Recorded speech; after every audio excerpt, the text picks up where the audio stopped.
Welcome to sociology classes. मैं हूं आपका दोस्त शिबू। आज हम इग्नो MSO 004 यानी कि सोशियोलॉजी इन इंडिया को रिवाइज करने वाले हैं। यहाँ पर हम कोशिश करेंगे कि ज़्यादातर जो भी चीज़ें हैं इन सारे चीज़ों का एक ओवरव्यू हमको मिल सके और साथ साथ हमारे एग्ज़ाम के पॉइंट ऑफ व्यू से जो भी चीज़ें इंपॉर्टेंट है इन सारे चीज़ों को हम रेपिडली रिवाइज करने वाले हैं। यहाँ पर सिर्फ मैं ओवरव्यू देने वाला हूँ क्योंकि यहाँ पर डिटेल क्लास संभव नहीं है, क्योंकि एक रिवीजन क्लास है। अगर आप लोगों को डिटेल क्लास चाहिए तो आप लोग मेरे चैनल के प्लेलिस्ट सेक्शन पे जाइएगा। यहाँ पर आप लोगों को प्लेलिस्ट मिलेगा जहाँ से आप लोग सारे चीज़ों को इजीली स्टडी कर सकते हो। तो हम चलिए ये जो क्लास है ये स्टार्ट करते हैं। हम जब सोशियोलॉजी इन इंडिया की बात करते हैं ये बेसिकली है क्या? सोशियोलॉजी क्या है? सोशियोलॉजी है स्टडी ऑफ सोसाइटी। यहाँ पर इंडियन सोसाइटी की स्टडी की बात की जा रही है। हमारा ब्रिटिश के आने से पहले सोसाइटी किस तरीके का था, उसके बाद ब्रिटिश पीरियड में किस तरीके का चेंजेस आए हैं हमारी सोसाइटी में, और फिर इंडिया इंडिपेंडेंट होने के बाद किस तरीके का सोशल चेंजेस आया है, यहाँ पर अलग अलग पॉलिसीज क्या है, ये सारी चीज़ें हम सोशियोलॉजी इन इंडिया में स्टडी करते हैं। और साथ साथ ब्रिटिशर्स किस तरीके से हमारी सोसाइटी को देखते हैं, हमारा इंडियन सोशियोलॉजी का इमर्जेंस किस तरीके का होता है, ये सारी चीज़ें यहाँ पर हम डिस्कस करते हैं। हम पहले जानेंगे कि emergence of sociology in India किस तरीके से हुआ है, या फिर इसको एग्जाम में historical roots of Indian sociology भी पूछा जाता है। ये दोनों चीज़ें सेम है। अब इंडिया में सोशियोलॉजी किस तरीके से डेवलप हुआ है ये जानने से पहले हमें थोड़ा जानना होगा कि वेस्ट में किस तरीके से सोशियोलॉजी डेवलप हुआ था। हमारा जो वेस्ट में सोशियोलॉजी का डेवलपमेंट है, यानी कि जहाँ पर पहली बार सोशियोलॉजी का डेवलपमेंट था, वहाँ पर चीज़ों का जो इन चीज़ें इस तरीके से हो रही थी, घटनाएं अलग तरीके से घट रही, बहुत सारे अलग अलग revolution, French revolution, industrial revolution, ये सारी चीज़ें हो रही थी, एनलाइटनमेंट हो रही थी। इस वजह से वहाँ पर जो सोशियोलॉजी का डेवलपमेंट हुआ है वो एक इंटेलेक्चुअल रेस्पॉन्स है, एक कॉग्निटिव रेस्पॉन्स है। लेकिन जब हम इंडिया की बात करते हैं, इंडिया में इस तरीके का इंटेलेक्चुअल रेस्पॉन्स नहीं था, क्योंकि जब इंडिया में सोशियोलॉजी आया, इंडिया में कोई इंडस्ट्रियल रेवोल्यूशन नहीं चल रहा था, इंडिया में कोई एनलाइटनमेंट फेज नहीं चल रहा था। इस वजह से इंडिया में सोशियोलॉजी का डेवलपमेंट थोड़ा अलग है। ये बेसिकली हमारा एक इंटेलेक्चुअल रेस्पॉन्स है इंडियंस के प्रति, इंडियन सोसाइटी और कल्चर को वेस्टर्न किस तरीके से समझना चाहते थे, इसका रेस्पॉन्स ही है हमारा सोशियोलॉजी इंडिया में। यहाँ पर जब हम एकदम बिगिनिंग की बात करें तो वहाँ पर हम देखते हैं कि जो कॉलोनियलिस्ट थे वो लोग इंडिया के इस डाइवर्स कल्चर को स्टडी करना उनके लिए बहुत ज़्यादा ज़रूरी बन गया था, इंडिया को रूल करने के लिए या फिर इंडिया को शासन करने के लिए। इस वजह से इस डाइवर्स तरीके के लोगों को स्टडी करने के लिए उन्होंने सोसाइटी को स्टडी करना स्टार्ट किया। यहाँ से ही बेसिकली हमारा इंडियन सोशियोलॉजी का इमर्जेंस हम देखते हैं। लेकिन धीरे धीरे जितना टाइम आगे बढ़ता गया उतना ज़्यादा हम देखते हैं कि जेन्युइन सोशियोलॉजिस्ट भी जाकर इंडियन सोसाइटी को स्टडी करने लगे। इसी तरीके से हमारा सोशियोलॉजी का इमर्जेंस हुआ। अब जब हम सोशियोलॉजी का इमर्जेंस देखते हैं, यहाँ पर हम वेस्टर्न जो कॉलोनियलिस्ट है वो लोग किस तरीके से हमारा इंडियन सोसाइटी को देखते हैं, इंडियन कल्चर को देखते हैं, इसको हमें जानना बहुत ज़्यादा ज़रूरी है। वेस्टर्न्स हमारी इंडियन सोसाइटी और कल्चर को तीन तरीके से देखते हैं। तीन तरीके के लोग हैं जो हमारी सोसाइटी को अलग अलग नज़रिए से देखते हैं: ओरिएंटलिस्ट, मिशनरी और एडमिनिस्ट्रेटिव।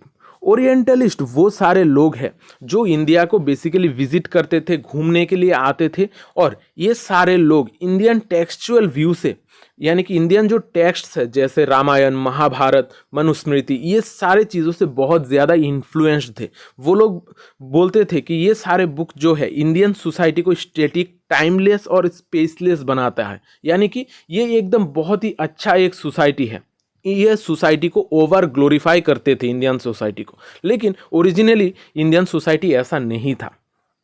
फिर आते हैं हमारा मिशनरीज। मिशनरीज वो सारे लोग हैं जो इंडियंस को क्रिश्चियन में कन्वर्ट करने की बातें करते थे। यहाँ पर वो लोग देखते थे कि हमारा जो इंडियन सोसाइटी है ये बहुत ही एक बुरे दौर से गुजर रहा है, यहाँ पर सारी चीज़ें बहुत ही खराब है। इस वजह से मिशनरीज इंडिया का एक बहुत ही नेगेटिव एक पिक्चर क्रिएट करते हैं। वो लोग कहते हैं कि इंडियंस जो है वो सुपरस्टिशंस और एब्यूसेस से फुल है। फिर आते हैं एडमिनिस्ट्रेटिव। एडमिनिस्ट्रेटिव जो है वो उनका मेन पर्पस ही था इंडिया को रूल करना। इंडिया के जो अलग अलग तरीके का लोग हैं इनको समझना, समझ के इनको रूल करना, इनको शासन करना, यही एडमिनिस्ट्रेटिव का पर्पस है। वो लोग बेसिकली सेंसस करते थे, वो लोग लोगों की डाटा कलेक्ट करते थे सिर्फ एडमिनिस्ट्रेटिव पर्पस के लिए। अब देखते हैं social structure of A village. हम जब इंडियन सोसाइटी को स्टडी करते हैं, इंडियन सोसाइटी का जो बेस है वो बेसिकली है हमारा विलेज सोसाइटी। इस वजह से विलेज सोसाइटी को स्टडी किए बगैर हम इंडियन सोसाइटी को इतनी अच्छी तरीके से समझ नहीं सकते। इस वजह से हमारा जो विलेज का स्ट्रक्चर है ये हमें समझना बहुत ज़्यादा ज़रूरी है इंडिया को समझने के लिए। अब इंडियन विलेज स्ट्रक्चर में हम अलग अलग चीज़ें देखते हैं। एक है कास्ट सिस्टम, फिर लैंड एंड क्लास सिस्टम और जेंडर डिफरेंसेस। अब विलेज में कास्ट सिस्टम क्या है? यहाँ पर हम बेसिकली वर्ण सिस्टम देखते हैं, जहाँ पर अलग अलग जो कास्ट है वो हायरकी में रहते हैं, जैसे ब्राह्मण, क्षत्रिय, वैश्य, शूद्र, दलित, ये सारे लोग कास्ट सिस्टम में रहते हैं और इनका अलग अलग तरीके का सिस्टम है। यहाँ पर हम डिवीजन ऑफ लेबर भी देखते हैं और ये जो कास्ट सिस्टम है ये बेसिकली विलेजेस में आज भी बहुत ज़्यादा पाई जाती है, जिसके वजह से लोगों के साथ बहुत ज़्यादा डिस्क्रिमिनेशन किया जाता है। फिर देखते हैं लैंड एंड क्लास, यानी कि इंडिया में जिसके पास ज़्यादा प्रॉपर्टी है वो ही ज़्यादा पावरफुल है। और जब हम ये लैंड की भी बात करते हैं, जगह की बात करते हैं, यहाँ पर भी कास्ट सिस्टम बहुत ज़्यादा डोमिनेट करता है। कास्ट में जो भी लोग हायरकी के ऊपर में है उनके पास ही ज़्यादा लैंड है और जो नीचे है उनके पास कुछ नहीं रहता है, वो बाकी कास्ट को सर्व करते हैं। फिर हम विलेजेस में जेंडर डिफरेंसेस भी देखते हैं, यानी कि यहाँ पर जो सोसाइटी है ज़्यादातर जगह पर हम पेट्रीलिनियल सोसाइटी देखते हैं, जहाँ पर जो मर्द है यानी कि पुरुष है उनके पास ज़्यादा पावर होता है महिलाओं के मुकाबले। यहाँ पर जेंडर डिस्क्रिमिनेशन और जेंडर डिफरेंस हम बहुत ज़्यादा देखते हैं इंडियन विलेजेस में। और सिर्फ ये जो विलेज का स्ट्रक्चर है ये सिर्फ हम विलेजेस में नहीं देखते हैं, ये विलेजेस के साथ साथ ये सारे चीज़ें हम देखते हैं शहरों में भी, यानी कि सिटीज़ में भी ये सारे चीज़ों को फॉलो किया जाता है। अब देखते हैं द कास्ट सिस्टम। हमारा जो कास्ट सिस्टम है, इंडिया में कास्ट सिस्टम ही सारे चीज़ों का बेस है। इंडियन हिंदू सोसाइटी में कास्ट सिस्टम बहुत ज़्यादा है। इसको हम वर्ण सिस्टम ऑफ हायरकी भी कहते हैं। अब इस हायरकी में बेसिकली 4 कास्ट है और एक जो है वो कास्ट सिस्टम से बाहर है, वो है दलित। अब यहाँ पर जो ब्राह्मण, क्षत्रिय, वैश्य, शूद्र और अनटचेबल्स है। ब्राह्मण्स जो है वो लोग पूजा पाठ करते हैं, लोगों को शिक्षा देते हैं। फिर क्षत्रिय वो लोग रूलर्स और वॉरियर्स है, यानी कि वो लोग युद्ध करते हैं और किसी भी स्टेट को प्रोटेक्ट करते हैं। फिर आते हैं वैश्यस, जिनका मेन पर्पस ही है ट्रेड करना या फिर बिजनेस करना। फिर शूद्रस है जो ऊपर के 3 कास्ट है इनको सर्व करते हैं, ये बेसिकली सर्वेंट्स और लेबरर्स है।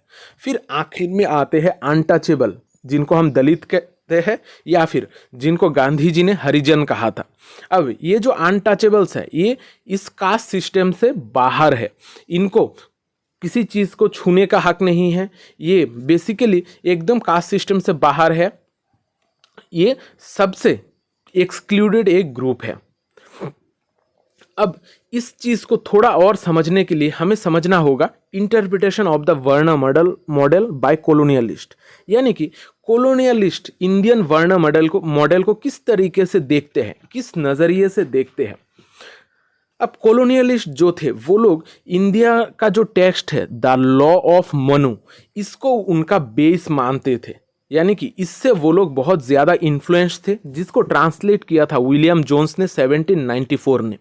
94 में। ये जो बुक है ये बेसिकली हमारा धर्मशास्त्र है।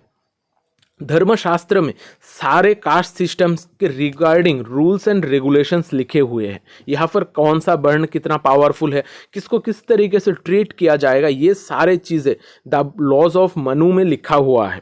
इस वजह से कॉलोनियलिस्ट इससे बहुत ज़्यादा प्रभावित थे और इसको भी वो लोग बेस मानकर इंडियन सोसाइटी को समझने की कोशिश करते थे। यहाँ पर लॉज ऑफ मनु में बेसिकली क्या लिखा हुआ है, यहाँ पर वर्ण सिस्टम को 4 डिवाइन ओरिजिन के हिसाब से लिखा गया है। यानी कि हमारा जो प्रीमेबल क्रिएटर है, जो पुरुष है, वो खुद को सेक्रीफाइस करते हुए उसके 4 अंग से 4 तरीके का वर्ण का क्रिएट करता है।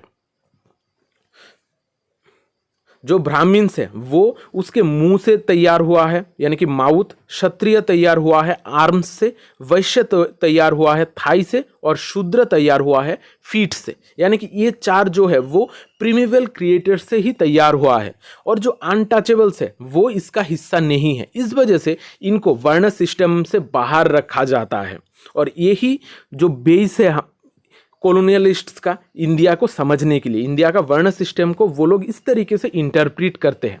एग्जाम में कॉलोनियलिस्ट का पर्सपेक्टिव आ सकता है, या फिर सिर्फ कास्ट सिस्टम का हायरार्की आ सकता है। आप लोगों को केयरफुली एग्जाम में आंसर करना होगा कि आपको कौन सी चीज़ पूछी जा रही है। अब देखते हैं doctor B.R. Ambedkar on caste. अलग अलग लोगों ने इंडियन कास्ट सिस्टम को अलग अलग तरीके से स्टडी किया था। B.R. अम्बेडकर भी इनमें से थोड़ा अलग है। B.R. अम्बेडकर जो है वो एक दलित थे, इस वजह से उनका जो वर्ण या फिर कास्ट सिस्टम का इंटरप्रिटेशन है वो थोड़ा अलग है। वो कहते थे कि जो हमारा कास्ट सिस्टम है वो इंडिया को बहुत ही ख़राब सिचुएशन में ले जा रहा है। इंडिया का जो भी प्रॉब्लम्स है वो बेसिकली कास्ट सिस्टम की वजह से ही है। वो चाहते थे कि ये जो कास्ट सिस्टम है उसको ख़त्म कर दिया जाए, ताकि जो दलित्स है उनका थोड़ा अच्छा सिचुएशन हो सोसाइटी में, उनको भी बहुत सारे अपॉर्चुनिटीज़ मिले और वो लोगों के साथ रह सके। अब डॉक्टर B.R. अम्बेडकर ने कास्ट सिस्टम को स्टडी करते हुए देखा था कि यहाँ पर कास्ट सिस्टम्स का 3 फीचर्स है: ग्रेडेड इनइक्वालिटी, ग्रेडेड ऑक्यूपेशन और confinement of interaction. Graded inequality यानी कि यहाँ पर वर्ण अलग अलग जो कास्ट है, जैसे ब्राह्मण, क्षत्रिय, वैश्य, शूद्र, यहाँ पर हर किसी का ग्रेडेड इनइक्वालिटी है। हर कोई अपना जगह लेकर बैठा है। यहाँ पर हर पहले से ही देखा जाता है कि कौन किस स्टेज में है, उसको उस तरीके का रेस्पेक्ट मिलता है। फिर है हमारा ग्रेडेड ऑक्यूपेशन। यहाँ पर डिवीजन ऑफ लेबर की बात की जाती है कि कौन कौन सा काम करेगा, ये भी कास्ट सिस्टम में तय कर दिया गया है। जैसे ब्राह्मण्स जो है वो पूजा पाठ ही करेंगे, क्षत्रिय जो है वो वॉरियर्स है, वो लोग देश के लिए फाइट करेंगे। इस तरीके से ऑक्यूपेशनल ग्रेडेशन भी वहाँ पर होता है। फिर होता है कॉन्फाइनमेंट ऑफ इंटरेक्शन, यानी कि हम कास्ट सिस्टम में एक दूसरे के साथ इंटरेक्ट नहीं कर सकते हैं। हम एक दूसरे के साथ शादी नहीं कर सकते हैं, एक दूसरे के साथ खाना नहीं खा सकते हैं। B.R. अम्बेडकर का जो इंटरप्रिटेशन ऑफ वर्ण थ्योरी है वो थोड़ा अलग है। उन्होंने जब वर्ण थ्योरी को स्टडी किया था, उन्होंने देखा है कि ये जो सिस्टम है ये बहुत ही खराब है। उन्होंने कहा था कि ये जो वर्ण सिस्टम का कॉन्सेप्ट है ये बेसिकली इस तरीके से है ही नहीं। ये जो चीज़ है वर्ण सिस्टम है, ये हिंदू सोसाइटी को बहुत ही खराब बना रही है और जो भी हिंदूज़ है उनको इकट्ठा रहने से रोक रहा है। इस वजह से उन्होंने वर्ण थ्योरी का बहुत ही एक नेगेटिव क्रिटिसिज्म दिया था या फिर नेगेटिव इंटरप्रिटेशन दिया था। उन्होंने कास्ट सिस्टम को कहा था डिवीजन ऑफ लेबरर्स, यानी कि डिवीजन यहाँ पर लोगों को जो लेबरर्स है उनको डिवाइड किया जाता है। इस कास्ट सिस्टम के जरिए लेबरर्स को, इंसानों को, एक एक ग्रुप को, अलग अलग ग्रुप को अलग अलग तरीके से डिवाइड किया जाता है। फिर उनका कॉन्सेप्ट है इनहिलेशन ऑफ कास्ट, और ये जो इनहिलेशन ऑफ कास्ट है ये बहुत ही इम्पॉर्टेंट है। B.R. अम्बेडकर ने बेसिकली कास्ट सिस्टम को ख़त्म करने की बात की थी, यानी कि एनिहिलेट करने की बात की थी। उन्होंने इसके रिगार्डिंग कुछ चीज़ों को, हिंदू सोसाइटी या फिर हिंदू रिलीजन में कुछ चीज़ों की रिफॉर्म की बात की थी। उन्होंने कौन, जो भी हिंदू में लोग जन्मे हैं, जो भी हिंदू है, उनको हर किसी को इक्वल अपॉर्चुनिटी देने की बात करते हैं।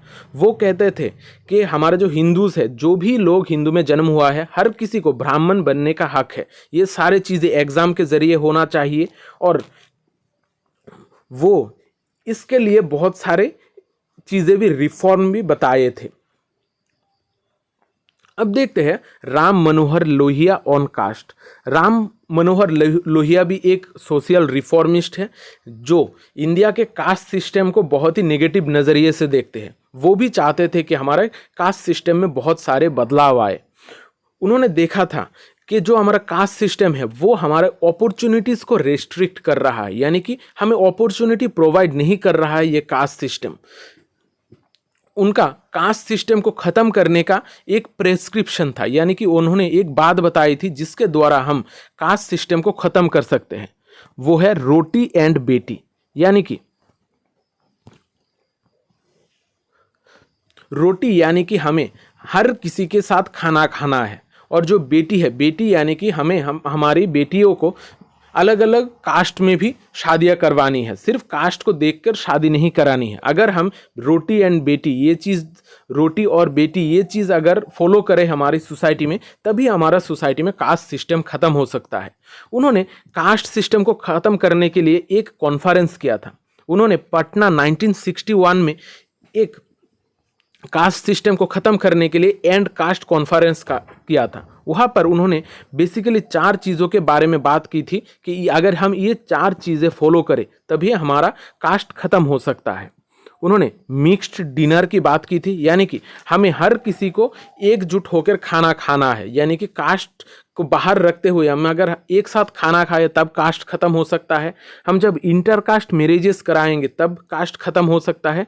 फिर उन्होंने टाइटल एफिक्स टू नेम्स, यानी कि हमारे नाम के पीछे जो भी हमारा टाइटल है, इससे पता चलता है कि कौन कौन से कास्ट से बिलोंग करता है। इस वजह से उन्होंने कहा था कि ये जो टाइटल्स है इसको थोड़ा चेंज करना है, इस तरीके से टाइटल रखना है कि लोगों को इसके बारे में पता ना चले कि वो कौन से कास्ट से बिलोंग करता है।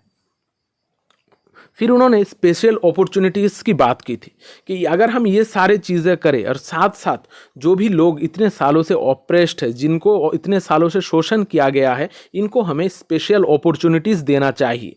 अगर हम इनको स्पेशल अपॉर्चुनिटीज़ देंगे तभी जो दलित या फिर अनटचेबल्स हैं वो ऊपर उभर के आ सकेंगे, वो भी सोसाइटी में लोगों के साथ कंधे से कंधे मिलाकर चल सकेंगे। अब देखते हैं caste in the Indian census. Indian census में कास्ट किस तरीके से आया है, इसके रिगार्डिंग भी आप लोगों को थोड़ा देखना होगा। हम अगर कास्ट का सेंसस की बात करते हैं तो इंडिया में ब्रिटिशर से पहले भी मनुस्मृति, खुलनास राजतरंगिणी, आईनी अकबरी, ये सारे जगहों पर भी हम इंडिया का कास्ट सिस्टम देखते हैं, यानी कि कास्ट के बेसिस पे लोगों से चीज़ें डाटा कलेक्ट की गई है।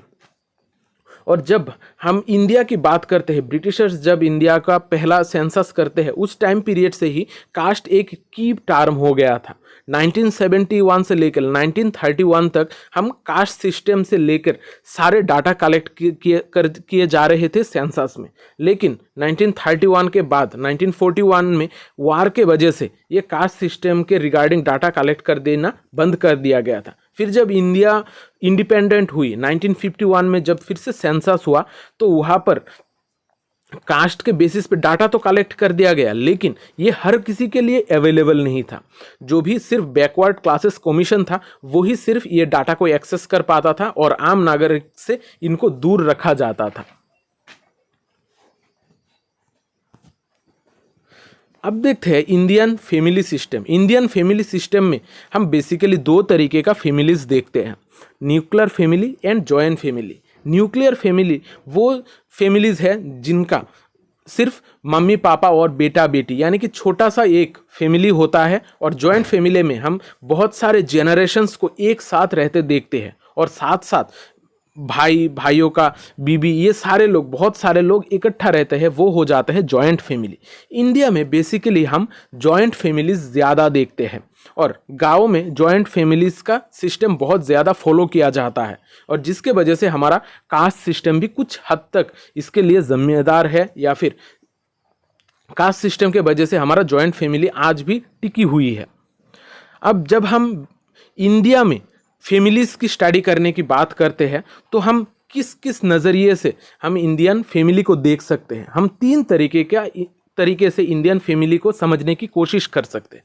एक है टेक्सचुअल व्यू, फील्ड व्यू और प्रोसेस व्यू।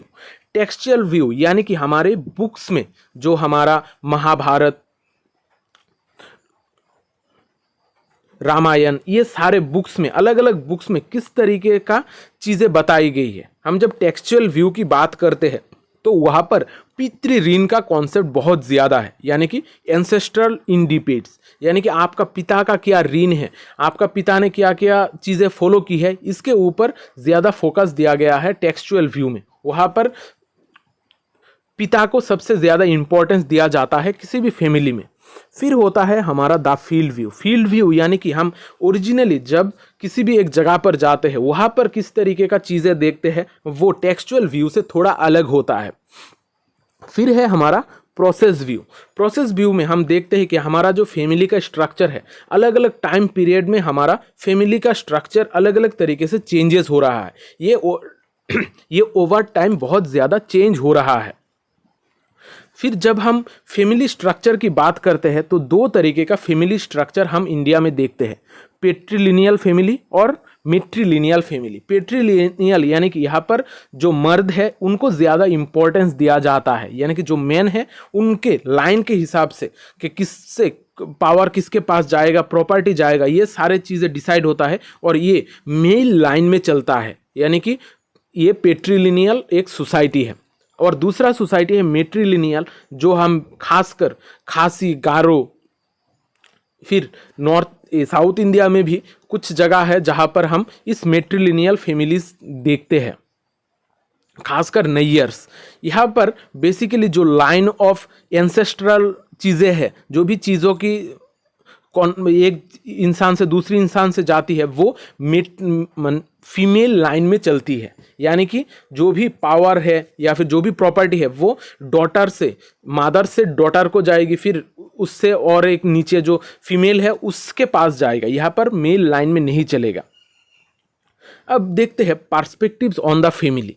फैमिली को हम अलग अलग नज़रिए से देख सकते हैं। फंक्शनलिस्ट पर्सपेक्टिव ये कहता है कि हमारा सोसाइटी में फंक्शन की वजह से हमारा फैमिलीज एग्जिस्ट करता है। फिर कहता है जो कॉन्फ्लिक्ट पर्सपेक्टिव है वो कहता है कि सोसाइटी में कॉन्फ्लिक्ट की वजह से, एक ग्रुप के साथ दूसरे ग्रुप के लड़ाई की वजह से ही फैमिली एग्जिस्ट करते हैं। कल्चरल पर्सपेक्टिव में हम देखते हैं कि हमारा कल्चर किस तरीके से फैमिली के लिए इतना ज़्यादा ज़रूरी है। और फिर है कोऑपरेटिव कॉन्फ्लिक्ट, यानी कि कॉन्फ्लिक्ट तो हो रहा है किसी ग्रुप के साथ किसी ग्रुप का, लेकिन इसमें भी कोऑपरेशन बहुत ज़्यादा हम देखते हैं, जिसके वजह से हमारा फैमिली एग्जिस्ट करती है। अब हम देखते हैं मेन कॉजेस और the changes in the joint family system. हम बेसिकली इंडिया में ये जॉइंट फैमिली सिस्टम का जो चेंजेस है ये किस वजह से देखते हैं। पहले हम बहुत बड़े बड़े जॉइंट फैमिलीज देखते थे, लेकिन आजकल धीरे धीरे हमारा जो जॉइंट फैमिली का सिस्टम है ये बहुत कम हो रहा है। ये बेसिकली किस वजह से कम हो रहा है? हम एजुकेशन के इम्पैक्ट के वजह से फैमिली में बहुत सारे बदलाव देखते हैं। इंडस्ट्रियलाइजेशन के वजह से, अर्बनाइजेशन के वजह से, मैरिज सिस्टम में बदलाव के वजह से, फिर बहुत सारे लीगल फैक्टर्स है, जैसे हम आजकल बहुत सारे लॉज फॉलो करते हैं, इसके वजह से भी है। और साथ साथ आजकल हमारे सोसाइटी में जेंडर इक्वेशन का बहुत ज़्यादा चेंजेस हो रही है, यानी कि कौन सा जेंडर पावरफुल है ऐसा नहीं है, अब हर जेंडर को इक्वल अपॉर्चुनिटीज़ देने की बात की जाती है। इन सारे फैक्टर्स के वजह से इंडियन जॉइंट फैमिली में हम बहुत सारे बदलाव आजकल देखते हैं। अब देखते हैं institution of marriage universal in India, यानी कि इंडिया में जो मैरिज का इंस्टीट्यूशन है ये एक यूनिवर्सल है, यानी कि यहाँ पर हर जगह पर मैरिज को माना जाता है। अब मैरिज बेसिकली सिर्फ दो इंसानों में शादी नहीं है। यहाँ पर इंडिया में जब हम बात करेंगे तो मैरिज बेसिकली दो ग्रुप्स के बीच में इंटरकनेक्शन है, यानी कि मैरिज के वजह से दो ग्रुप्स एक साथ आते हैं और इन ग्रुप्स में इंटरेक्शन होता है, तभी हमारी सोसाइटी एक साथ एकजुट रहती है। इंडिया में इस तरीके का मैरिज का सिस्टम फॉलो किया जाता है। अब एडमंड लीच ने मैरिज को कहा था बंडल ऑफ राइट्स। यहाँ पर कुछ राइट्स है जो मैरिज के वजह से पालन करना पड़ता है या फिर कुछ राइट्स मिलते हैं। जैसे लेजिटिमेटिंग ऑफ स्प्रिंग, यानी कि जो भी बच्चा होता है उन मेल और फीमेल के मिलने से उसको लेजिटिमेट करने के लिए, उसको ऑफिशियल करने के लिए हमें मैरिज की ज़रूरत है। फिर हमें social approval, access to the spouses, sexuality, labour and property, यानी कि जो भी उन दो इंसान शादी किए हैं उन दोनों का सेक्सुअलिटी, उन दोनों का लेबर और उनका प्रॉपर्टी का राइट एक दूसरे में के साथ होना होगा, और ये इसको सोशली अप्रूव करने के लिए मैरिज का इंस्टीट्यूशन की बहुत ज़्यादा ज़रूरत है। फिर है एस्टेब्लिशमेंट ऑफ एफिनल रिलेशनशिप्स, यानी कि हमें दो ग्रुप के बीच में जो भी लोगों का इंटरकनेक्शन होगा उसके लिए भी हमारा मैरिज का इंस्टीट्यूशन बहुत ज़्यादा ज़रूरी है। इसी तरीके से हमारा सोसाइटी बॉन्ड में रहता है, सोसाइटी में रिलेशनशिप चलती रहती है और सोसाइटी हमारा एग्जिस्ट करती है। अब इंडिया में हम अलग अलग तरीके का पैटर्न ऑफ स्पाउस सिलेक्शन देखते हैं। पैटर्न ऑफ स्पाउस सिलेक्शन यानी कि हम किससे शादी करेंगे, इसके अलग अलग पैटर्न्स हैं। यहाँ पर बहुत बार पेरेंट्स ही सिर्फ ढूंढते हैं, बहुत बार ऐसा होता है सेल्फ चॉइस के द्वारा शादी की जाती है। ये सारी चीज़ें थोड़ा आप लोग मेरे क्लासेस से देख लेना, क्योंकि हर चीज़ यहाँ पर डिटेल में मैं डिस्कस नहीं कर सकता। डिटेल में क्लास आप लोगों को मेरे प्लेलिस्ट पे मिल जाएगी, वहाँ से आप लोग थोड़ा डिटेल में डिस्कशन देख लीजिएगा। अब देखते हैं एग्रीरियन सोसाइटीज़ के बारे में। एग्रीरियन सोसाइटीज़ यानी कि जो भी हमारे गांव के एग्रीकल्चर बेस्ड जो सोसाइटी है उसको हमें थोड़ा जानना होता है इंडियन सोसाइटी को समझने के लिए। अब यहाँ पर पहला है हमारा कॉन्टेम्पोररी एग्रीरियन सोसाइटी, यानी कि आजकल के टाइम में जो एग्रीरियन सोसाइटी है वो पहले के ज़माने से थोड़ा अलग है। आजकल हम इंडस्ट्रियलाइजेशन के वजह से, लोगों का इंटरेक्शन के वजह से, कम्युनिकेशन स्किल के डेवलपमेंट के वजह से आजकल का एग्रीरियन सोसाइटी बहुत ज़्यादा चेंजेस हम देखते हैं। अब इस एग्रीरियन सोसाइटीज़ को अलग अलग लोगों ने अलग अलग तरीके से क्लासीफाई किया है। हमें हर किसी का अलग अलग क्लासिफिकेशन थोड़ा बहुत जानना है, क्योंकि एग्जाम में हमें इनको स्पेसिफिकली मार्क करके पूछा जा सकता है। अब class analysis of agrarian societies, पहले देखते हैं हम लेनिन एंड माओ का क्लासिफिकेशन। लेनिन एंड माओ ने 5 हिस्सों में हमारे एग्रीरियन सोसाइटी को डिवाइड किया है। Landlords, rich peasants, middle peasants, poor peasant और लैंडलेस लेबरर्स।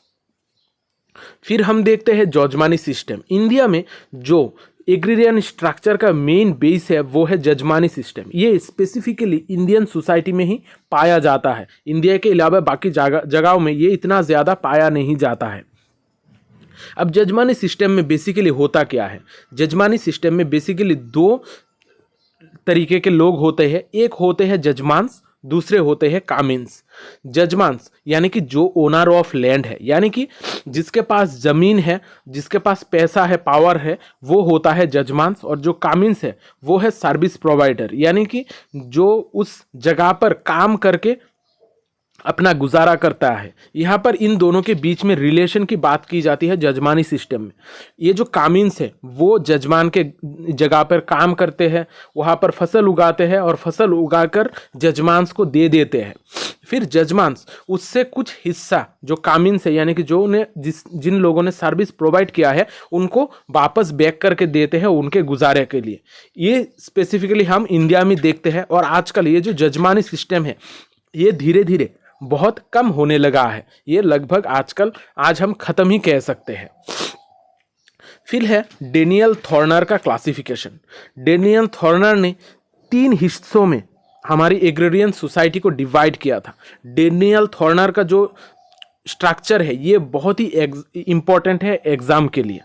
यहाँ पर 3 तरीके हैं, मालिक, किसान और मजदूर। 3 हिस्सों में इन्होंने बांटा था। मालिक में हम देखते हैं बिग लैंडलॉर्ड्स और रिच लैंडलॉर्ड्स।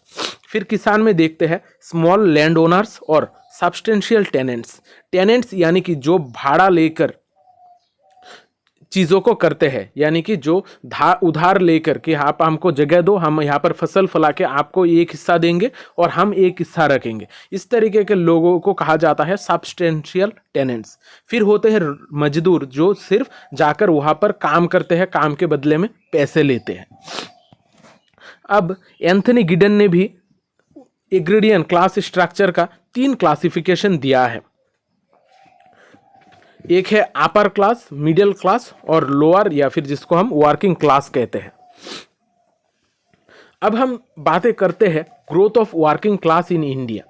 इंडिया में वर्किंग क्लास का ग्रोथ किस तरीके से हुआ है।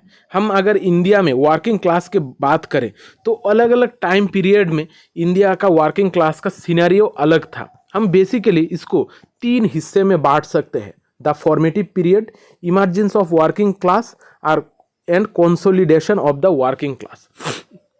फॉर्मेटिव पीरियड कौन सा है? जो एकदम पहले के ज़माने में जो टाइम था उसको हम फॉर्मेटिव पीरियड कहते हैं। फिर धीरे धीरे हमारा वर्किंग क्लास का इमर्जेंस हम देखते हैं, यानी कि हम जब ब्रिटिश इरा में थे तभी हम धीरे धीरे वर्किंग क्लास का इमर्जेंस देखते हैं कि लोगों के जगहों पर जाकर काम करके पैसे के वजह से कुछ चीज़ें ले रहे हैं, पैसे काम के बदले कुछ पैसे ले रहे हैं, और साथ साथ ये सारे जो लोग हैं उनका एक अलग क्लास कॉन्शियसनेस होगा और वो लोग समझ रहे हैं कि वो एक ग्रुप से बिलोंग करते हैं। तभी धीरे धीरे हमारा वर्किंग क्लास का इमर्जेंस होता है। फिर हम देखते हैं consolidation of the working class. फिर जब ये सारे ग्रुप जो वर्किंग क्लास के ग्रुप है जब समझने लगे कि वो एक अलग ग्रुप से बिलोंग करते हैं और उनको ऑप्रेस किया जा रहा है, तब वो लोग इकट्ठा होकर बहुत सारे ऑर्गेनाइजेशन, अलग अलग तरीके का ऑर्गेनाइजेशन बनाते हैं। वो लोग भी रिवॉल्यूशन करते हैं। खासकर हम प्री ब्रिटिश इंडिया में देखते हैं ये सारे रिवॉल्यूशन, उनके हक के लिए रिवॉल्यूशन करना, लोगों के अगेंस्ट जाके सोशल मूवमेंट करना, ये सारे चीज़ें हमारे वर्किंग क्लास का कंसोलिडेट करता है, यानी कि इकट्ठा करता है। फिर हम देखते हैं evolution of middle class in India. Middle Claas India में किस तरीके से इवॉल्व हुआ है। हम अगर मिडिल क्लास की बात करें तो ये बेसिकली हमारे इंडिया का फीचर्स नहीं था। इंडिया में पहले मिडिल क्लास का कोई कॉन्सेप्ट नहीं था, लेकिन मिडिल क्लास का जो कॉन्सेप्ट है ये बेसिकली हमारा ब्रिटिशर्स के वजह से क्रिएट हुआ है। ब्रिटिशर्स एक ऐसा क्लास क्रिएट करना चाह रहे थे जो कलर और ओरिजिन से तो इंडियन हो, लेकिन वो काम करे सिर्फ ब्रिटिशर्स के लिए, यानी कि ब्रिटिशर्स को ही फॉलो करे, ब्रिटिश वैल्यूज और मेथड्स को ही फॉलो करे। यानी कि वो लोग उनके लिए काम करने वाले कुछ लोगों की बात कर रहे हैं। वो लोग इंडिया को अच्छी तरीके से रूल करने के लिए, इंडिया के लोगों को समझने के लिए और काम कराने के लिए उन्होंने कुछ लोगों को स्टडी दी थी। और ये जो चीज़ें हैं, ये जो लोग हैं जो उनके अंडर काम कर रहे थे, यही बेसिकली हमारा इंडियन मिडिल क्लास का इमर्जेंस है। वहाँ से ही हमारा इंडियन मिडिल क्लास स्टार्ट होता है, जो एक जॉब करने वाला एक क्लास है। उससे पहले जॉब करने वाला कोई क्लास नहीं था, या तो कोई मालिक था या फिर कोई मजदूर था। लेकिन इंग्रेज के आने के बाद, ब्रिटिशर्स के आने के बाद हम ये मिडिल क्लास का इमर्जेंस बहुत ज़्यादा देखते हैं। फिर ये जो मिडिल क्लास है ये हमारे इंडिपेंडेंट स्ट्रगल में भी बाद में जाकर उनसे हटकर, यानी कि ब्रिटिशर्स को वो से बाहर आकर उन्होंने भी पॉलिटिकली बहुत सारे मूवमेंट्स किए थे, जिसके वजह से इंडिया को आज इंडिपेंडेंस मिला है। फिर हम जेंडर एंड सेक्स की जब बात करते हैं, अब जेंडर एंड सेक्स बेसिकली क्या है? जेंडर और सेक्स ये दो अलग अलग टर्म्स हैं। जेंडर सोशली कॉन्स्ट्रक्ट चीज़ें हैं, यानी कि सोसाइटी हमें एक इंसान में किस तरीके का गुण होंगे, यानी कि वो मेल है या फिर फीमेल है, यहाँ पर उसको देखकर हमें पता चलता है। अगर कोई मेल होगा तो वो मास्कुलिन होगा, वो काम कर सकता है बहुत ज़्यादा, और अगर कोई फीमेल है तो उसको जेंटल रहना चाहिए, पोलाइट रहना चाहिए। ये हमारा सोसाइटी सिखाता है, यही है हमारा जेंडर। और सेक्स की जब हम बात करते हैं, सेक्स हमारा बायोलॉजिकल चीज़ें हैं, यानी कि बायोलॉजिकली हम किस तरीके से हैं। यहाँ पर जेंडर में हमारा सोशल कॉन्स्ट्रक्ट की बात करी जाती है कि हम सोशली किस तरीके का है, और सेक्स में बायोलॉजिकली हम किस तरीके से जन्म लिए हैं, ये हमारा डिसाइड करेगा कि हमारा सेक्स क्या है, हम मेल है या फिर फीमेल है। फिर इंडिया में हम देखते हैं जेंडर एंड कास्ट का कॉन्सेप्ट। हमारा इंडिया में जेंडर और कास्ट बहुत ही इंटर रिलेटेड है। जैसे construction of gender and rituals, यानी कि अलग अलग रिचुअल्स अलग अलग जेंडर के लिए अलग होता है। जैसे अगर हम पूजा पाठ की बात करें, पूजा पाठ में अलग अलग लोग, अलग अलग जेंडर के लोगों का काम अलग तरीके का होता है। फिर है caste and regulations of sexuality and reproduction. यहाँ पर हमारा सेक्सुअलिटी किस तरीके से होना चाहिए, हमारा रिप्रोडक्शन पैटर्न में भी, इसके वजह से भी हमारा कास्ट सिस्टम बहुत ज़्यादा इंटरफेयर करता है। फिर हमारा कास्ट सिस्टम में आजकल हम बहुत ज़्यादा चेंजेस देखते हैं और इसके वजह से हम वोमेंस में भी बहुत सारे बदलाव आजकल देख सकते हैं। ये सारे चीज़ें हमारा कास्ट एंड जेंडर में हम देख सकते हैं आजकल। अब देखते हैं ट्राइब्स। इंडिया में जब भी हम सोसाइटी को स्टडी करना चाहते हैं तो ट्राइब्स एक इंटीग्रल पार्ट है। ट्राइब्स वो सारे लोग हैं जो बेसिकली पहाड़ों में रहते हैं और उनका स्पेसिफिकली एक अलग तरीके का रिलीजियन होता है, उनका वे ऑफ लाइफ एक अलग तरीके के होते हैं। इस वजह से ट्राइब्स हमारे लिए थोड़ा स्टडी का विषय है जो हमारी इंडियन सोसाइटी को और थोड़ा अलग तरीके से समझने में हमें मदद करते हैं। अब ट्राइब्स में कॉमन्स बोल के एक चीज़ है, यानी कि कॉमन प्रॉपर्टी रिसोर्सेस हम देखते हैं। यहाँ पर ट्राइब्स जो होते हैं वो बेसिकली एक जगह पर कम्युनिटी लिविंग की बात करते हैं। वो लोग इकट्ठा रहने चाहते हैं और सारे लोग मिलकर प्रॉपर्टी को कॉमनली यूज़ करते हैं, यानी कि वो लोग जो कल्टीवेशन करते हैं वो इकट्ठा होकर करते हैं। इसको ही कहा जाता है कॉमन्स। अब ये कॉमन्स और ट्राइब्स को हम मिलाकर कह सकते हैं culture of the Commons. Culture of the Commons हम बेसिकली ट्राइब्स में ही देखते हैं, जहाँ पर शिफ्टिंग कल्टीवेशन की बात की जाती है, यानी कि वो लोग एक जगह पर कुछ दिनों तक जाकर वहाँ पर जो जगह है उसको साफ करके वहाँ पर खेती करेंगे, फिर चले जाएंगे कुछ सालों बाद दूसरी एक जगह पर, वहाँ पर जाकर धीरे धीरे वहाँ पर भी काम करने लगेंगे। इस तरीके से वो लोग जगह चेंज करके करके शिफ्टिंग कल्टीवेशन करते हैं और इसको ही हम कल्चर ऑफ द कॉमन्स कहते हैं। अब देखते हैं हम ट्रांसफॉर्मेशन ऑफ ट्राइब्स, यानी कि आजकल की हमारे सोसाइटी में लोगों के साथ इंटरेक्शन के वजह से ट्राइब्स में भी हम कुछ ट्रांसफॉर्मेशंस देखते हैं। ट्राइब्स बेसिकली आइसोलेशन में रहते थे पहले, यानी कि वो लोग बाकी लोगों के साथ इंटरेक्ट नहीं कर रहे थे, लेकिन आजकल हम देखते हैं कि वो लोग भी इंटरेक्ट कर रहे हैं। इस वजह से हम ट्राइब्स में बहुत ज़्यादा ट्रांसफॉर्मेशन देख सकते हैं, जैसे हमारा भील्स, भूमिज, माझी, खासा, राजगौंड, ये सारे जो ट्राइब्स है ये बेसिकली आजकल एक कास्ट में बदल गए हैं। यानी कि वो चाहते हैं कि सोसाइटी में बाकी लोगों के साथ रहे, उनके जो पास में जो रिलीजियन है या फिर जो कास्ट है उनसे वो लोग घुल मिल जा रहे हैं, और इसी तरीके से हम ट्रांसफॉर्मेशन ऑफ ट्राइब्स आजकल देख रहे हैं।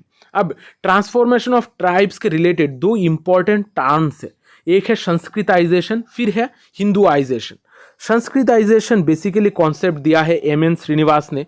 संस्कृताइजेशन में बेसिकली होता क्या है, यहाँ पर कोई एक ग्रुप किसी एक जगह पर डोमिनेंट कास्ट को फॉलो करता है और उसके जो भी चीज़ें हैं उसको एक्वायर करने की कोशिश करता है, यानी कि उसका रहन सहन वो किस तरीके से चल रहा है ये सारी चीज़ें एक्वायर करने की कोशिश करता है, और इसी प्रोसेस को कहा जाता है संस्कृताइजेशन। और हमारे जो ट्राइब्स हैं वो लोग अपने आसपास के जो भी कास्ट्स हैं उनसे मिलने की कोशिश कर रहे हैं, वो लोग किस तरीके से चीज़ों को फॉलो कर रहे हैं, वो किस रिलीजन को फॉलो कर रहे हैं, ये सारे चीज़ें एक्वायर कर रहे हैं, और यहाँ पर हम ट्राइब्स में भी संस्कृताइजेशन का कॉन्सेप्ट देखते हैं। फिर है हिंदुआइजेशन, यानी कि वो जो ट्राइब्स है आजकल हिंदूज में कन्वर्ट हो रहे हैं, जिसको हम हिंदुआइजेशन कहते हैं। अब ट्राइब्स को लेकर वेरियर एल्विन और जी.एस. घुरे में एक बहुत ही इंपॉर्टेंट डिबेट है। इन दोनों ने अलग अलग तरीके से ट्राइब को समझा था और ये बहुत बार एग्जाम में भी पूछा जाता है। अब वेरियर एल्विन ने कहा था कि हमारा जो ट्राइब्स है उनका कल्चर बहुत ही अलग है और ये एक प्योर कल्चर है, इस वजह से उनको सेपरेट रखना चाहिए, ये लोगों को उनके तरीके से ही रहने देना चाहिए, क्योंकि इनका कल्चर बहुत ही प्योर है और ये एक बहुत ही अच्छा सिस्टम में चल रहे हैं। इस वजह से उन्होंने कहा था कि हमारा जो ट्राइब्स है उनको हम नेशनल पार्क के जैसे जगह देना चाहिए, यानी कि उनके लिए एक नेशनल पार्क बनाने की उन्होंने बात की थी, जहां पर वो लोग आइसोलेशन में रहेंगे ताकि उनका जो कल्चर है वो भी प्रिजर्व रह सके। लेकिन जी.एस. घुरे, जिनको हम फादर ऑफ इंडियन सोशियोलॉजी कहते हैं, उन्होंने ट्राइब्स का थोड़ा ऑपोजिट बात बताई थी। उन्होंने कहा था कि हमारा जो ट्राइब्स है उनको हमें हिंदू सोसाइटी में एसिमिलेट कर देना चाहिए, यानी कि इनको इनसे मिला देना चाहिए, क्योंकि ट्राइब्स जो है वो इतना ज़्यादा डेवलप नहीं हो पा रहे हैं, इसलिए उनके डेवलपमेंट के लिए हमें इनको हिंदू सोसाइटी में एसिमिलेट कर देना चाहिए। अब देखते हैं social differentiation among tribes. Tribes में हम बहुत सारे सोशल डिफरेंशिएशन देखते हैं अलग अलग चीज़ों के वजह से। जैसे यहाँ पर डिसेंट ग्रुप्स अलग तरीके से चुने जाते हैं, किनशिप सिस्टम अलग है, यहाँ पर sex, age, rank and hierarchy, occupation, ये सारे चीज़ों के वजह से हम ट्राइब्स में डिफरेंशिएशन देखते हैं। अब देखते हैं इंडिया में रिलीजन एंड पॉलिटिक्स। इंडिया में जब रिलीजन एंड पॉलिटिक्स की बात करते हैं तो यहाँ पर हम अलग अलग फेजेस में पॉलिटिक्स का इमर्जेंस हम देखते हैं। रिलीजन के रिगार्डिंग इंडिया में जो पॉलिटिक्स हुआ है ये अलग अलग फेजेस में देखते हैं। हम अगर फर्स्ट फेज की बात करें तो वहाँ पर इंडस वैली सिविलाइजेशन में जब इस्लाम का इमर्जेंस हुआ है वो है हमारा फर्स्ट फेज। फिर सेकंड फेज में हम देखते हैं कि इस्लाम के एडवेंट के होने के बाद 1857 में जो सिपाही विद्रोह हुआ था, यानी कि इंडियन म्यूटिनी हुआ था, वहाँ पर हम अलग तरीके का रिलीजियन देखते हैं। फिर 1857 से लेके इंडियन इंडिपेंडेंस तक रिलीजियन का अलग रोल रहा है। यहाँ पर बेसिकली हिंदू और मुस्लिम के बीच में बहुत ज़्यादा कॉन्फ्लिक्ट हम देखते हैं। फिर देखते हैं हम फोर्थ फेज, जहाँ पर 1947 के बाद देखा जाता है। यहाँ पर बेसिकली इंडिया को दो हिस्सों में बांट दिया जाता है इंडिपेंडेंस के वक्त। यहाँ पर पाकिस्तान और इंडिया हो जाता है, और वो भी रिलीजियन के बेस पे। फिर हम इंडिया में जब कॉन्टेम्परेरी आजकल का टाइम पीरियड है, यहाँ पर हम रिलीजियन को लेकर खासकर हिंदू और मुस्लिम के बीच में बहुत ज़्यादा कॉन्फ्लिक्ट्स देख सकते हैं, बहुत सारे राइट्स देख सकते हैं, और इसके रिलेटेड हर कोई अपना ग्रुप क्रिएट कर रहा है पॉलिटिकल पावर लेने के लिए, अपने आप को मोबिलाइज करने के लिए। ये सारे चीज़ें आजकल हम देख रहे हैं। और कॉन्टेम्पररी पीरियड में जो रिलीजियन का इम्पोर्टेंस है ये हमारे लिए बहुत ज़्यादा इम्पोर्टेंट है। यहाँ पर आजकल हम देखते हैं कि रिलीजियन को लेकर ही हमारा ज़्यादातर एक्शन गाइडेड होते हैं। हम सोसाइटी में चारों तरफ आजकल रिलीजियन का इम्पैक्ट बहुत ज़्यादा देखते हैं, और कम्युनल राइट्स भी देखते हैं इसके रिगार्डिंग। और कोई भी एक इंसान पॉलिटिकल एडवांटेज लेने के लिए किसी भी हद तक जा रहा है, और इसी की वजह से हमारा रिलीजियन और पॉलिटिक्स आजकल हम इंटर रिलेटेड बहुत ज़्यादा देखते हैं। फिर देखते हैं culture and religion in India. India में कल्चरल और रिलीजियन भी बहुत ज़्यादा इंटर रिलेटेड है। इन दोनों के बीच में बहुत सारे मिक्सअप भी हम आजकल देखते हैं। फिर देखते हैं हम सेकुलरिज्म का कॉन्सेप्ट। अब सेकुलरिज्म बेसिकली क्या है? सेकुलरिज्म एक ऐसा कॉन्सेप्ट है जहाँ पर रिलीजियन का जो इम्पोर्टेंस है उसको घटा दिया जाता है, यानी कि रिलीजियन का इम्पोर्टेंस को कम कर दिया जाता है। इसको कहा जाता है सेकुलरिज्म। अब इंडिया के कॉन्टेक्स्ट में सेकुलरिज्म थोड़ा अलग है। हम अगर वेस्ट की बात करें तो वहाँ पर सेकुलरिज्म है जो चर्च यानी कि क्रिश्चियनिटी को बाकी सारे स्पेयर से अलग कर देना। लेकिन इंडिया में इस तरीके का सिनारियो नहीं है। इंडिया में सारे ग्रुप्स को एक साथ इकट्ठा लेकर चलने की बात की जाती है, क्योंकि इंडिया में सिर्फ एक रिलीजियन नहीं है, इंडिया में बहुत सारे अलग अलग टाइप्स के रिलीजियन हैं। इस वजह से इंडिया का सेकुलरिज्म का कॉन्सेप्ट थोड़ा अलग है, जहाँ पर हर धर्म को एक साथ लेकर सर्वधर्म संभव कह के आगे बढ़ा जाता है। अब सेकुलरिज्म और इंडियन नेशनल मूवमेंट का बहुत ज़्यादा इंटर रिलेशन है। इंडियन नेशनल मूवमेंट में जो रिलीजियंस है, हर रिलीजियन अपना अलग अलग रोल निभा रही थी, और धर्म के बेसिस पे लोगों को इकट्ठा किया जा रहा था। कॉलोनाइजर्स के एगेंस्ट या फिर जो अंग्रेज है उनके एगेंस्ट इन सारे लोगों को धर्म के हिसाब से इकट्ठा किया जाता था। इस वजह से इंडियन नेशनल मूवमेंट में भी हम इस रिलीजियन का इम्पैक्ट बहुत ज़्यादा देखते हैं। और ये जो सेकुलरिज्म यानी कि हर किसी को, हर धर्म को हमें एक साथ लेकर चलना है, ये बेसिकली हम इंडियन नेशनल मूवमेंट से ही ये चीज़ देखते हैं, जिसके वजह से इंडिया में हम सभी धर्म एक साथ एकजुट होकर काम करते हुए देखते हैं। अब देखते हैं अर्बनाइजेशन के बारे में।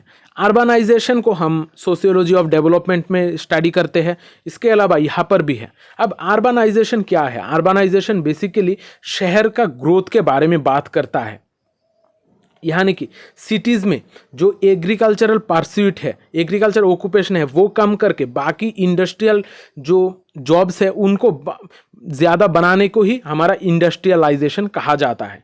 इंडस्ट्रियलाइजेशन में हम अलग अलग प्रोसेसेस ऑफ अर्बनाइजेशन देखते हैं, क्योंकि अलग अलग सिटीज़ का ग्रोथ अलग अलग तरीके से हो रहा है। इस वजह से प्रोसेस ऑफ अर्बनाइजेशन बहुत अलग अलग जगहों पर अलग तरीके से देखा जाता है। फिर अर्बनाइजेशन के वजह से हम बहुत सारे सोशल इफेक्ट्स भी देख सकते हैं। सोशल इफेक्ट्स यानी कि हमारा फैमिली और किनशिप में भी हम चेंजेस देखते हैं। कास्ट सिस्टम में भी अर्बनाइजेशन के वजह से, यानी कि लोग एक साथ इकट्ठा होकर एक जगह पर रहने के वजह से यहाँ पर कास्ट सिस्टम में भी चेंजेस आ रही है। वोमेन का जो स्टेटस है, यानी कि महिलाओं का जो स्टेटस है, वो आजकल बहुत बेहतर हो रही है इस अर्बनाइजेशन के वजह से। और फिर अर्बन पॉलिटिक्स में भी बहुत सारे चेंजेस देखा जा रहा है, और साथ साथ जो रूरल लाइफ है, अर्बन एरियाज के आसपास के जो रूरल लाइफ है, उन पे भी बहुत ज़्यादा इम्पैक्ट देखा जा रहा है, क्योंकि अर्बनाइजेशन के वजह से सिटीज़ बहुत ज़्यादा ग्रो कर रही है, वहाँ पर बहुत सारे जॉब्स अवेलेबल है, जिसके वजह से गाँव से लोग शहरों में आकर काम करना पसंद कर रहे हैं। और इसी की वजह से हमारा जो एक साथ लोगों के साथ मिलना हो रहा है, कल्चर एक साथ एकजुट हो रहा है, और सोसाइटी में बहुत सारे इफेक्ट, सोशल इफेक्ट हम देख सकते हैं। अब अर्बनाइजेशन के वजह से हमारा बहुत सारे प्रॉब्लम्स भी क्रिएट हो रहे हैं, जैसे स्लम्स का तैयार होना। शहरों में स्लम्स यानी कि जहाँ पर सबसे खराब माहौल देखा जाता है लोगों की जीने की, ये क्रिएट हो रहे हैं। फिर यहाँ पर ओवर क्राउडिंग, लोग बहुत ज़्यादा हो रहे हैं। वाटर सप्लाई, ड्रेनेज, सैनिटेशन, ये सारे चीज़ें हम देखते हैं। फिर ट्रांसपोर्टेशन में भी ट्रैफिक का भी बहुत ज़्यादा प्रॉब्लम हो रही है। पावर शॉर्टेज, पोल्यूशन, गार्बेज, ये सारे चीज़ें हम अर्बनाइजेशन के वजह से देख सकते हैं। अब देखते हैं migration. Migration refers to the movement of people as individuals और groups from one place to another with intention of settling. यानी कि माइग्रेशन एक ऐसी चीज़ है जहाँ पर लोग एक जगह से दूसरी जगह पर जा रहे हैं किसी अलग अलग पर्पस के वजह से। अब हम अलग अलग तरीके का माइग्रेशन देखते हैं, जैसे सर्कुलर माइग्रेशन, फिर इंटरनल या फिर external migration, primitive migration, forced migration, refugee migration, seasonal या फिर पीरियडिक माइग्रेशन। ये सारे जो चीज़ें हैं आप लोग थोड़ा डिटेल में देख के जाना, और ये सारे जो चीज़ें हैं मैंने ऑलरेडी प्लेलिस्ट में दे रखी है, वहाँ पर आप लोग डिटेल में इस चीज़ को कवर करके जाना। मैं यहाँ पर सिर्फ ओवरव्यू दे रहा हूँ। फिर है फैक्टर्स ऑफ माइग्रेशन।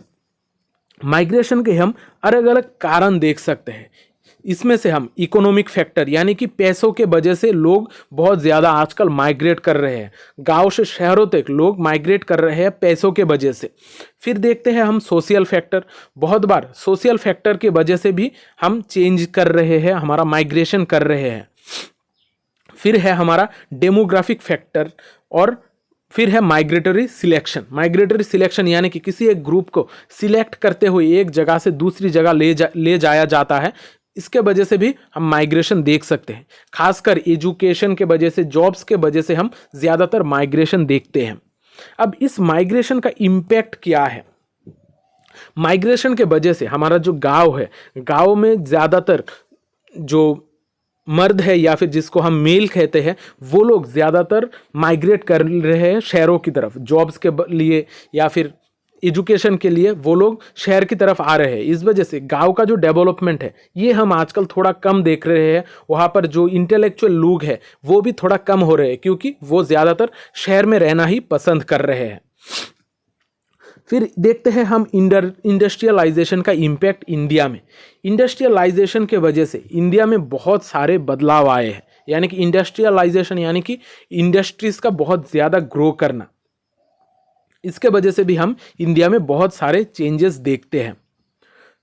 यहाँ पर इंडस्ट्रियलाइजेशन को लेकर दो खास इंसान हैं, जैसे गांधी है और जवाहरलाल नेहरू है, इन दोनों का इंडस्ट्रियलाइजेशन को लेकर दो अलग तरीके का पर्सपेक्टिव है। गांधी ने विलेज के ऊपर बहुत ज़्यादा जोर दिया था, वो खासकर इंडस्ट्रियलाइजेशन के खिलाफ थे। वो चाहते थे कि हमारा जो सोसाइटी है वो डिसेंट्रलाइज्ड हो, वहाँ पर गांव के पास पावर हो, हर किसी जगह के पास अपना पावर हो और हर कोई जगह इंडिपेंडेंट हो अपने खुद के लिए। इस वजह से गांधी जी का जो कॉन्सेप्ट था वो था स्वदेशी एंड खादी, यानी कि वो गांव के खादी को बहुत आगे बढ़ाना चाहते थे और गांव को एक लिटिल रिपब्लिक बनाना चाहते थे। लेकिन इससे ऑपोजिट में जाकर नेहरू का अगर कॉन्सेप्ट देखें तो वो इंडस्ट्रियलाइजेशन के पक्ष में थे। वो एक मॉडर्न मैन थे हमारे इंडिया के, जो इस इंडस्ट्रियलाइजेशन को एक्सेप्ट कर रहे थे। इस वजह से हम देखते हैं कि जब हमारा इंडिया इंडिपेंडेंट हुआ उसके बाद इंडिया में इंडस्ट्रियलाइजेशन बहुत ज़्यादा होने लगा और यहाँ पर टेक्नोलॉजी को भी बहुत ज़्यादा प्रमोट किया जाने लगा। अगर हम गांधी जी की बात करें तो वो उतनी ज़्यादा टेक्नोलॉजी के ऊपर भरोसा नहीं करते थे और इंडस्ट्रियलाइजेशन के खिलाफ भी थे। अब देखते हैं पोस्ट इंडस्ट्रियल सोसाइटी के बारे में। अब पोस्ट इंडस्ट्रियल सोसाइटी, ये जो टर्म है, ये टर्म दिया था डेनियल बेल ने। पोस्ट इंडस्ट्रियल सोसाइटी बेसिकली एक ऐसा सोसाइटी है जहां पर नॉलेज और सर्विस बेस्ड इकोनॉमी हम देखते हैं। यहाँ पर टेक्नोलॉजी की ग्रोथ के वजह से इंडस्ट्रियलाइजेशन में भी बदलाव देखते हैं। हम जब पहले इंडस्ट्रियलाइजेशन देखते हैं तो वहाँ पर बड़े बड़े इंडस्ट्रीज होते हैं जहाँ पर चीज़ें मैन्युफैक्चर किया जाता है, लेकिन पोस्ट इंडस्ट्रियल सोसाइटी में चीज़ें मैन्युफैक्चर नहीं किया जा रहा है, यहाँ पर लोगों को सर्विस प्रोवाइड करने की बात की जा रही है। डेनियल बेल ने 3 कंपोनेंट्स दिए थे पोस्ट इंडस्ट्रियल सोसाइटी के, यानी कि पोस्ट इंडस्ट्रियल सोसाइटी में हमें ये 3 चीज़ मिलती है। Shift from manufacturing to services, यानी कि पहले हम मैन्युफैक्चर करते थे और आजकल इंडस्ट्री में हम लोगों को सर्विस प्रोवाइड कर रहे हैं। जैसे हमारा जोमेटो हो गया, स्विगी, अमेजोन, फ्लिपकार्ट, ये सारे चीज़ें हमें आजकल सर्विस प्रोवाइड कर रहा है। बहुत सारे होटल्स जो है वो भी हमें सर्विस ही प्रोवाइड कर रहे हैं। इस वजह से सर्विस सेक्टर का ग्रोथ हम बहुत ज़्यादा देखते हैं। न्यू साइंस बेस्ड इंडस्ट्री, यानी कि आजकल साइंस बेस्ड बहुत सारे इंडस्ट्रीज तैयार हो गई है जो सिर्फ साइंस के ऊपर बेस्ड है। पहले सिर्फ मैन्युफैक्चर के ऊपर बेस्ड था, लेकिन आजकल साइंटिफिक नॉलेज के ऊपर बहुत ज़्यादा बेस्ड है और इसके वजह से हम बहुत सारे अलग अलग जगहों पर न्यू टेक्निकल एलाइट्स देखते हैं, यानी कि जिसके पास टेक्नोलॉजी का पावर बहुत ज़्यादा है वही आजकल ज़्यादा ग्रो कर रहा है। जैसे अगर हम वर्ल्ड के सबसे रिचेस्ट इंसानों की बात करें तो जो सॉफ्टवेयर का मालिक है वो ज़्यादा पैसे कमा रहा है, जो टेस्ला का मालिक है वो भी ज़्यादा पैसे कमा रहा है, यानी कि जिसके पास टेक्नोलॉजी का कंट्रोल है वो ज़्यादा पैसे कमा रहा है और उनको ही हम टेक्निकल एलाइट कह सकते हैं। अब देखते हैं ग्लोबलाइजेशन का कॉन्सेप्ट। ग्लोबलाइजेशन के बारे में हम हर कोई जानते हैं। ग्लोबलाइजेशन क्या है? ग्लोबलाइजेशन बेसिकली हमारा एक ऐसा प्रोसेस है जहाँ पर हम लोगों के साथ इंटरेक्शन करते हैं और एक दुनिया, अलग तरीके का दुनिया बनाते हैं। Globalisation is the process of interaction and integration among people, companies and governments worldwide, यानी कि वर्ल्ड के हर जगह के इंटरेक्शन की बात की जाती है ग्लोबलाइजेशन में। अब ग्लोबलाइजेशन के वजह से इंडिया में भी हम बहुत सारे सोशल चेंजेस देख सकते हैं। ग्लोबलाइजेशन का अलग अलग फीचर्स है, जैसे हमारा इंफॉर्मेशन एंड कम्युनिकेशन टेक्नोलॉजी आजकल बहुत बेहतर हो गया है। ग्लोबलाइजेशन के वजह से हमारा फाइनेंस और ट्रेड भी हम बहुत ज़्यादा देख सकते हैं।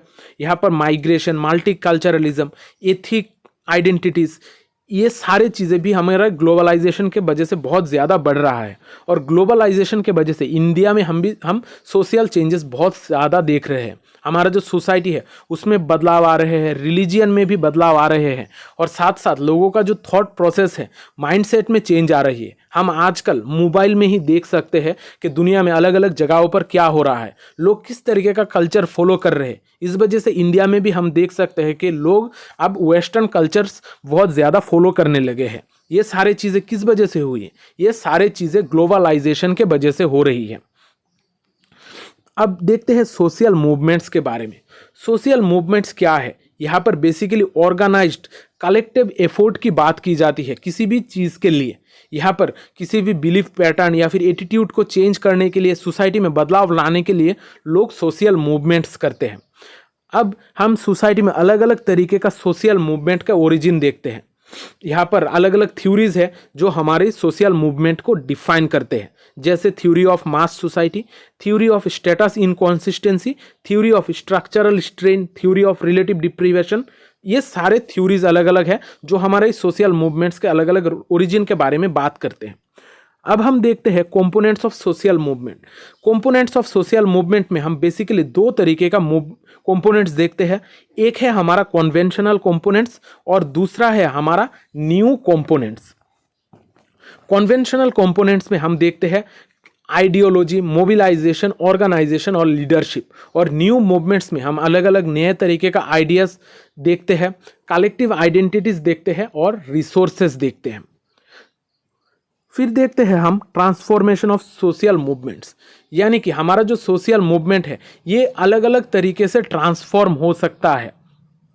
यहाँ पर अलग अलग चीज़ों के फैक्टर के वजह से सोशल मूवमेंट में बदलाव आ सकती है, जैसे developing consciousness, raising awareness about social issues, changing actions, changing policy, changing cultural attitudes. ये सारे चीज़ों के वजह से हमारा सोशल मूवमेंट का जो पेस है वो बहुत ज़्यादा ट्रांसफॉर्म हो रहा है।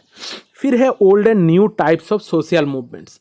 हम सोशल मूवमेंट्स को दो हिस्से में बांट सकते हैं, एक है ओल्ड सोशल मूवमेंट और दूसरा है new social movement. Old social movement में बेसिकली हम कौन सी मूवमेंट्स देखते हैं, यहाँ पर हम बेसिकली हमारा खाने के लिए जो मूवमेंट है या फिर लोगों को इक्वलिटी देने का जो मूवमेंट है, ये सारे मूवमेंट्स हम ओल्ड टाइप ऑफ मूवमेंट्स में देखते हैं। और जो न्यू टाइप ऑफ मूवमेंट्स है वहाँ पर हम एनवायरनमेंट के रिलेटेड मूवमेंट्स देखते हैं, सोसाइटी को एक बेहतर बनाने के लिए जो मूवमेंट्स है वो देखते हैं। और ये सारे जो चीज़ें हैं old and new type of movement, ये आप लोग थोड़ा बुक से देख लेना, यहाँ पर चीज़ें आप लोगों को थोड़ा और समझने की ज़रूरत है। तो मैंने आज के क्लास में थोड़ा ओवरव्यू देने की कोशिश की है MSO 004 की। अगर ये क्लास अच्छा लगा है तो कमेंट करके ज़रूर बताना, क्योंकि आपके कमेंट से ही मुझे मदद मिलती है कि मैं नेक्स्ट क्लास अच्छी तरीके से करूं। अगर मेरे क्लासेस अच्छी लगी है तो वीडियो को लाइक और शेयर ज़रूर करना, क्योंकि शेयरिंग इज़ केयरिंग।